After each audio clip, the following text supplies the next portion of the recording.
नमस्कार, आप देख रहे हैं एमजीबी डिजिटल इंडिया। मैं हूं माही और आज हम फिर एक बार महाभारत से जुड़े कुछ अनसुलझे रहस्यों और महाभारत की रोचक जानकारियों के साथ प्रस्तुत हुए हैं। आज हम बात करेंगे महाभारत के अनसुलझे रहस्यों की। महाभारत को पांचवा वेद कहा गया है। यह भारत की गाथा है। इस ग्रंथ में तत्कालीन भारत का समग्र इतिहास वर्णित है। अपने आदर्श पात्रों के सहारे यह हमारे देश के जन जीवन को प्रभावित करता रहा है। इसमें सैकड़ों पात्रों, स्थानों, घटनाओं तथा विचित्रताओं व विडंबनाओं का वर्णन है। अब बात करेंगे परमाणु अस्त्र की। परमाणु अस्त्र माना जाता है कि उस समय मौजूद थे। परमाणु अस्त्र मोहनजोदड़ो में कुछ ऐसे कंकाल मिले थे जिसमें रेडिएशन का असर था। महाभारत में सौप्तिक पर्व के अध्याय 13 से 15 तक में ब्रह्मास्त्र के परिणाम दिए गए हैं। हिंदू इतिहास के जानकारों के मुताबिक 3 नवंबर 5561 ईसा पूर्व में छोड़ा हुआ ब्रह्मास्त्र परमाणु बम ही था। अब बात करेंगे 18 अंक के जादू की। आप सोच रहे होंगे कि 18 अंक का जादू क्या है। कहते हैं कि महाभारत युद्ध में 18 संख्या का बहुत महत्व है। महाभारत की पुस्तक में 18 अध्याय हैं। कृष्ण ने कुल 18 दिन तक अर्जुन को ज्ञान दिया। गीता में भी 18 अध्याय हैं। 18 दिन तक ही युद्ध चला। कौरवों और पांडवों की सेना भी कुल 18 अक्षौहिणी सेना थी, जिनमें कौरवों की 11 और पांडवों की 7 अक्षौहिणी सेना थे। इस युद्ध के प्रमुख सूत्रधार भी 18 थे। इस युद्ध में कुल 18 योद्धा ही जीवित बचे थे। सवाल यह उठता है कि सब कुछ 18 की संख्या में क्यों होता गया है।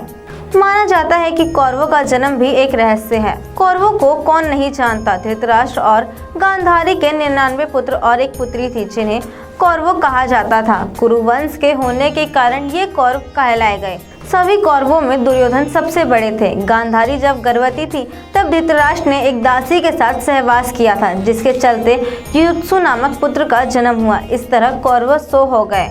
गांधारी ने वेदव्यास से पुत्रवती होने का वरदान प्राप्त कर लिया।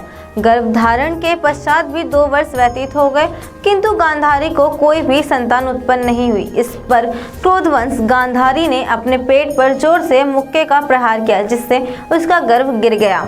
वेदव्यास ने इस घटना को तत्काल ही जान लिया। वे गांधारी के पास आकर बोले, गांधारी, तुमने बहुत गलत किया। मेरा दिया हुआ वर कभी मिथ्या यानी खाली नहीं जाता। अब तुम शीघ्र ही 100 कुंड तैयार करवाओ और उनमें घी भरवा दो। वेदव्यास ने गांधारी के गर्भ से निकले मांस पिंड पर अभिमंत्रित जल छिड़का, जिससे उस पिंड के अंगूठे के पोरुए के बराबर 100 टुकड़े हो गए। वेदव्यास ने उन टुकड़ों को गांधारी के बनवाए हुए 100 कुंडों में रखवा दिया और उन कुंडों को 2 वर्ष पश्चात खोलने का आदेश देकर अपने आश्रम चले गए। 2 वर्ष बाद सबसे पहले कुंड से दुर्योधन की उत्पत्ति हुई। फिर उन कुंडों से धृतराष्ट्र के शेष 99 पुत्र एवं दुस्सला नाम एक कन्या का जन्म हुआ। अब बात करेंगे राशियां नहीं थी ज्योतिष का आधार। महाभारत के दौर में राशियां नहीं हुआ करती थी। ज्योतिष 27 नक्षत्रों पर आधारित थे, न कि 12 राशियों पर। नक्षत्रों में पहले स्थान पर रोहिणी था, न कि अश्विन। जैसे जैसे समय गुजरा, विभिन्न सभ्यताओं ने ज्योतिष में प्रयोग किए और चंद्रमा और सूर्य के आधार पर राशियां बनाई और लोगों का भविष्य बताना शुरू किया। जबकि वेद और महाभारत में इस तरह की विद्या का कोई उल्लेख नहीं मिलता, जिससे कि यह पता चले कि ग्रह नक्षत्र व्यक्ति के जीवन को प्रभावित करते हैं। अब बात करेंगे 28वें वेदव्यास की। क्या आपको पता है महाभारत 28वें वेदव्यास ने लिखी थी? ज़्यादातर लोग यह जानते हैं कि महाभारत को वेदव्यास ने लिखा है, लेकिन यह अधूरा सच है। वेदव्यास कोई नाम नहीं, बल्कि एक उपाधि थी जो वेदों का ज्ञान रखने वालों को दी जाती थी। कृष्ण दैव्यपायन से पहले 27 वेदव्यास हो चुके थे, जबकि वे खुद 28वें वेदव्यास थे जिन्होंने महाभारत लिखा था। उनका नाम कृष्ण दैव्यपायन रखा गया क्योंकि उनका रंग सांवला था और वे एक द्वीप पर जन्मे थे। अब बात करेंगे 3 चरणों में लिखी गई महाभारत। वेदव्यास की महाभारत 3 चरणों में लिखी गई। पहले चरण में 8800 श्लोक, दूसरे चरण में 24,000 और तीसरे चरण में 1 लाख श्लोक लिखे गए।